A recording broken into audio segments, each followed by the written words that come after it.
बिस्मिल्लाहिर्रहमानिर्रहीम। एक औरत अमीर अल-मोमिनीन उमर बिन ख़त्ताब रज़ी अल्लाह तआला अन्हु के पास आई और कहा कि मैं अपने शौहर से बहुत ज़्यादा खुश हूँ। इससे अच्छा कोई मर्द नहीं देखा। रात भर नमाज पढ़ता है और दिन भर नफली रोज़े रखता है। चनाचे हज़रत उमर रज़ी अल्लाह तआला अन्हु ने इसकी तारीफ़ की और दवाएँ दी। औरत शर्मा कर वापस जाने लगी तो हज़रत उमर रज़ी अल्लाह तआला अन्हु के पास बैठे कहाब रहमतुल्लाह, जो बसरा के काजी थे, उन्होंने कहा कि दरअसल इस औरत ने आप तक अपने हावंद की शिकायत पहुँचाई है। आप इसके शौहर से इसका हक दिलाएं।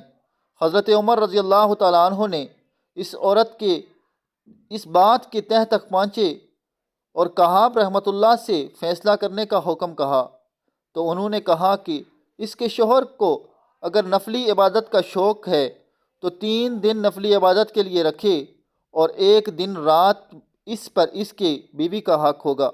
हज़रत उमर रज़ी अल्लाह तआला अन्हु इस फैसले से बहुत खुश हुए और इनको बसरा का काजी मुकर्रर फरमा दिया। जज़ाकल्लाह।